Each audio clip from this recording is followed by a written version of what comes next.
Hi friends, ఈరోజు నేను బొక్కల సూపు, కాళ్ళ సూప్ అంటారు, దీన్ని బొక్కల చారు అంటారు, పాయ అని కూడా అంటారు. ఇది ఎలా ప్రిపేర్ చేసుకోవాలో చాలా సింపుల్గా చూపిస్తున్నానండి.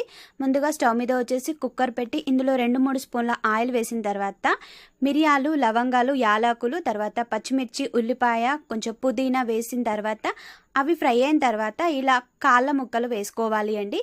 వేసుకొని హై ఫ్లేమ్లో దాదాపు 5 మినిట్స్ మంచిగా ఫ్రై చేసుకోవాలి.